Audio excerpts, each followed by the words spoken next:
right, you had started to bring this up earlier, so now let's get right into it. Wide, wide world. Oh yeah, yeah. That came about in.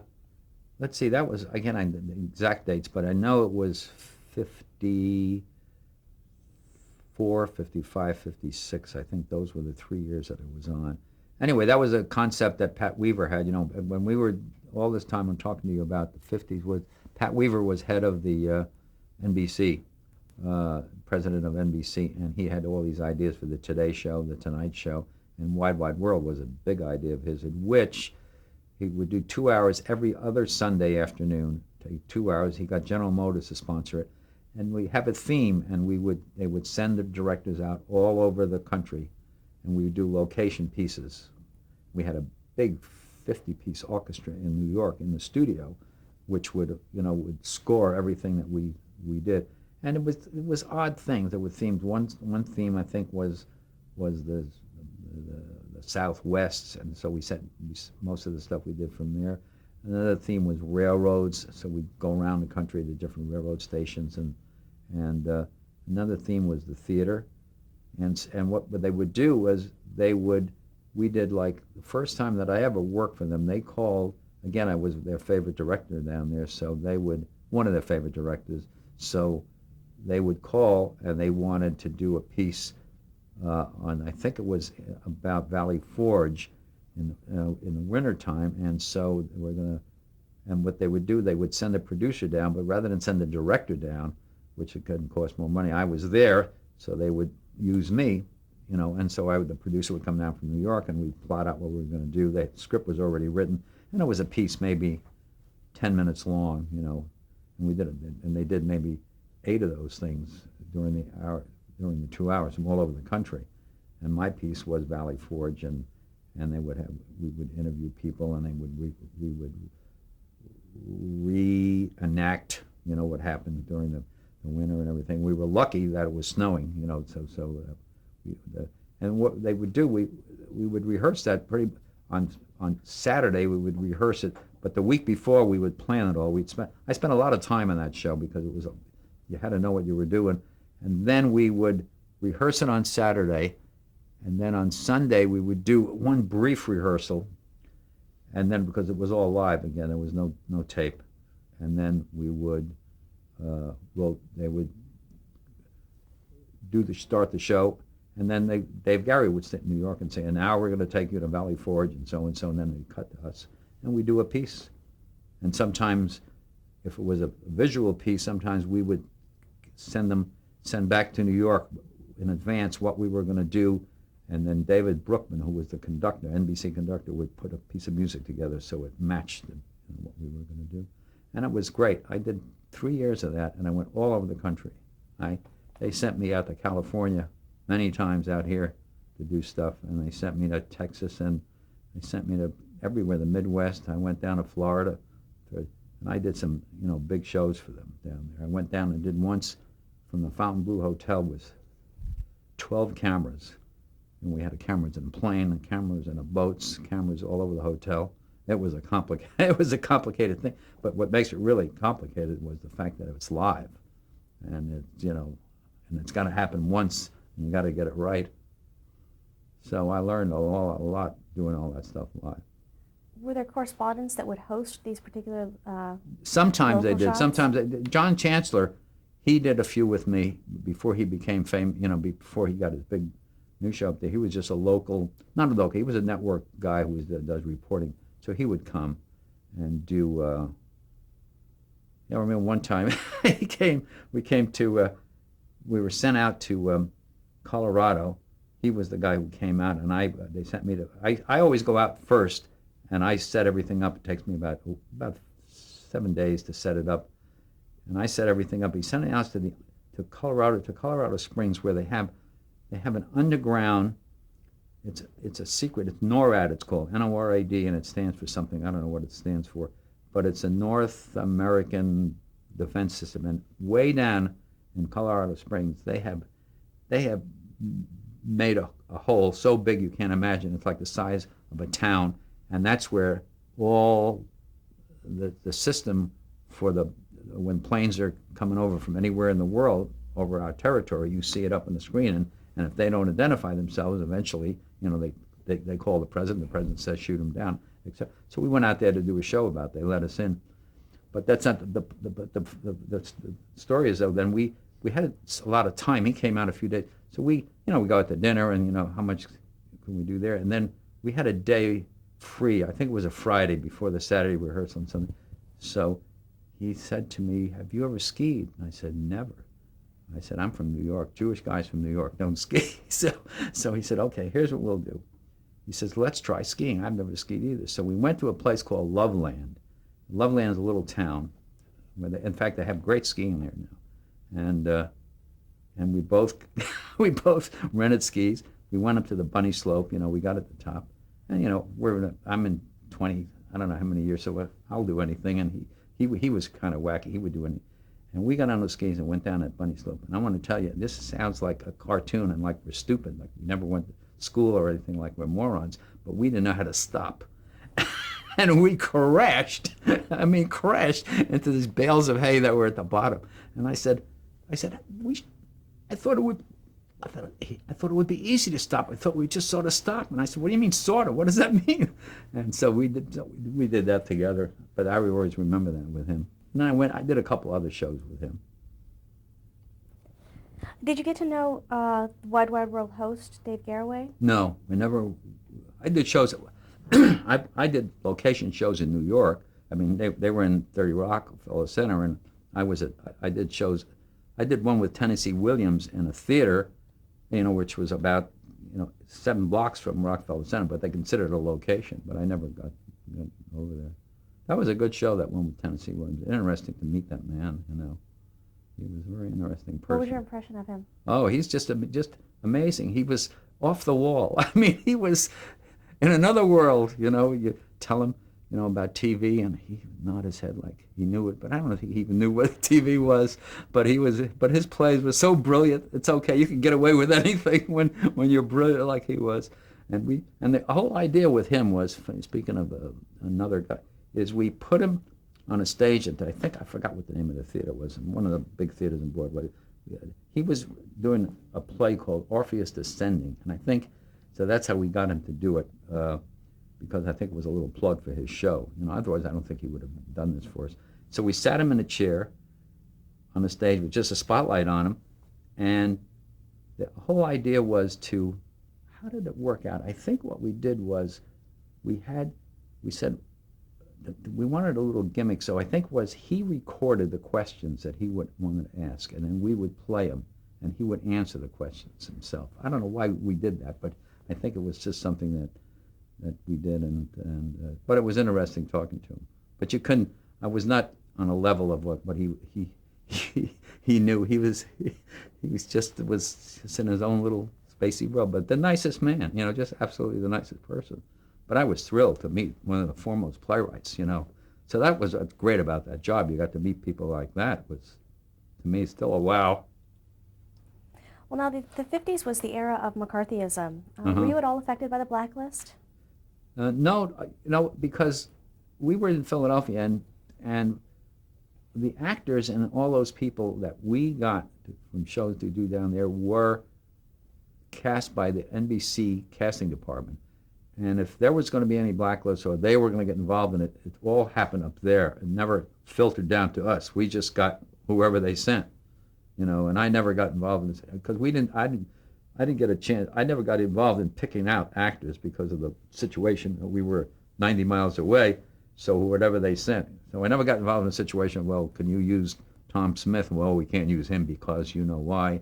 I never got any of that stuff because I never had to request anybody. Now, you've alluded to this a few times, but in the late 50s, you moved back to New York. Yeah. How did that come about? I moved, I was going to do, here's another thing where I was lucky. I decided that I was getting enough work from Wide Wide World. That was, I was working the whole year. They weren't on in the summer, but they weren't on pretty much like 6 months out of the year. And I was making just barely enough money that I could live in New York rather than live in Philadelphia. So I quit my job in Philadelphia and I moved to New York. And as I moved to New York, I mean, I had moved and it was we're all set to get renewed, and they canceled the show. Well, I was going to cry. But what's funny is, I mean, within a week after they did that, a week, I get a call from that Tom McDermott, who was a president. I mean, he eventually became president of, I don't know if you ever heard of Four Star Television back. He was him and Dick Powell, they were the big guys out here. And so he was the president of Benton and Bowles, and Benton and Bowles, those agencies were all producing all the soap operas. And I hadn't done a soap opera for a while, but he said, you work with my wife? And I said, yeah. He was a very terse guy, very nice guy, but he didn't do a lot of chit-chatting. And he said, yeah. So he said to me, she said, you know what you're doing? And I said, well, I hope so. He says, okay, here's the deal. I want you to do this new soap opera. It pays $500 a week, and you start next Tuesday.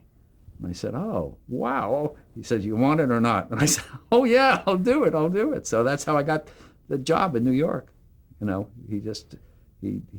Through her. Do you remember which soap opera it was? Yeah, it was called From These Roots with Anne Flood. And she was really a great-looking girl, thin face, and it was a family. I forgot what the plot was, but I did the first show. It was two directors.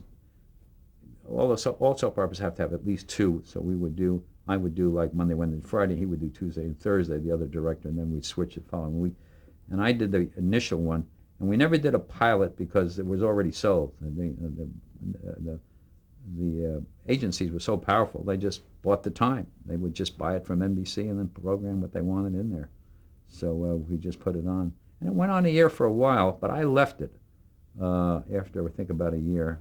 But it was on the air. But I loved that job because I was living in New York, and I had a little routine. I lived in Great Neck, and I would get on the train every morning. I loved doing that. And it was only a half-hour ride to Penn Station. And then I would get in a taxi or a subway, and I would go up to a little hotel across the street from 30 Rockefeller Plaza. The studio we did this in was in 30 Rock, and across the street was, because the real estate was so expensive to get a studio in 30 Rockefeller Plaza that there was no space there to rehearse. So we would rehearse in hotels. I mean, I'm sure you know that. That's all those shows in New York always rehearsed in hotels close to the studio. So, and I'd go get in the morning, and I'd take a taxi up to the hotel, and the actors are there, and I map out the whole studio floor, where the furniture is, with little metal chairs and tape, and then we would rehearse there, and then we would go across the street to the 30 Rock, and we would tape the show there. Now when I did that, tape was in. That's when tape started, around 55, 56. So tape was started when I did that show. It was on tape. But I had a nice routine, and then I would go across. And then when we finished shooting, we would do a pre-rehearsal for the next day. The actors we go back to the hotel and rehearse just a little bit, the hotel, and then we'd go home, and then we'd come the next morning and do the same thing. And it was fun. How long were you in New York during this time? Oh, about a year and a half, 2 years. But I was from New York, so that was great, for me to go back. And then you moved to California? Yeah. Now, why did that come about? Well, what happened was I got one of the producers, and Wide Wide World, there were 4 producers, and one of them, his name was Ted Rogers, and he's famous or infamous, I think, for being Richard Nixon's advisor on those debates that he did and everything, and he was his advisor afterwards because he looked so bad in that first debate. So he was advisor, and he was one of the producers. They had 4 producers on Wide Wide World, and you'd be responsible for your own unit. And I would work with him. So he got a job out in California for a company called ITC, International Television, owned by the British. British owned it, and they were into film. They had a show called My Little Margie, some kind of dopey. Well, actually, it wasn't dopey. It was a sitcom, and they wanted to get into tape, so they hired him, and he was going to be the guy who was going to get him into the tape business, because they didn't know anything about tape. All they knew was about film. And so he called me, and he said, "Would you want to come out?" He said, and he offered me a year's contract, and for more money than I was making. And I didn't want to leave New York because I liked it there. But on the other hand, I knew that business was going to come out here. I just felt it, that it was going to be even bigger than it was then. This was 1950, I guess, 59. So I thought it over, and I hate to leave a good job that I had, but I went and did it. Then I moved to California. But they paid my way. My whole family, all my furniture, everything. So it was a good way to come out. And then we got an office we had an office when I came out here in Beverly Hills on Beverly Drive, and it was a storefront office. And I'm sitting there in a storefront, but now that real estate, it was so expensive now. But we were sitting there on Beverly Drive in my office there, and I could pull the blinds, and people walking right by outside the street. I always just I said, why aren't they selling something here instead of? But our offices were there, and because this guy owned the building, the British people owned the building, so we just used the office. And that job lasted a year. I had a year's contract, but it never developed. Nothing ever came of it. And by the end of about 7 months went by, 8 months went by, and we never developed anything, and nothing that succeeded. So they closed us. They closed us up, and they just said, we're going to just send you a check. They were very honorable. They sent us a check. They sent me a check till my contract was over. Every week I would get a check for about five months. So that was nice. But I didn't like being out of work. But then that's when that job was over, and that at the same time Kovacs moved out here, and I started to do some shows with him. He had done a lot of shows in New York that I wasn't involved in. Then he came out here, and so I started working with him. And I also started working on soap operas out here too at the same time, around 59, 60. One of the shows with Kovacs was a game show? Yeah, one of them, I worked on a few different things. The first one I worked on was called Take a Good Look. And what it was, and that was a fun show to do. It was, what he did in that show was we would do little sketches on Sunday. Everything was done on Sunday because he was busy with the movies and all that business during the week. And we'd do little sketches, funny sketches that he would write, and we would do them. They were like 1, 2, 3 minute sketches, and then I would edit them during the. I mean, we were under a lot of pressure because we couldn't do them. We couldn't do those sketches the day before or 2 days before because he was busy. He was busy working on the movies. He was doing movies, and then on Saturday he didn't want to work because that was his only day off. So he said he would do this show if he could only work on Sunday.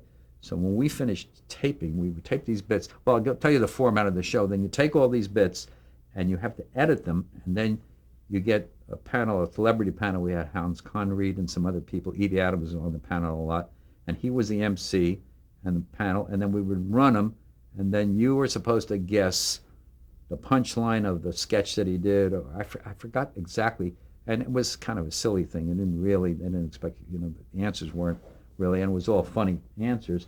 And so, but it was just a vehicle to show his sketches. It was a good idea because it was a game show combined with comedy, but mostly comedy.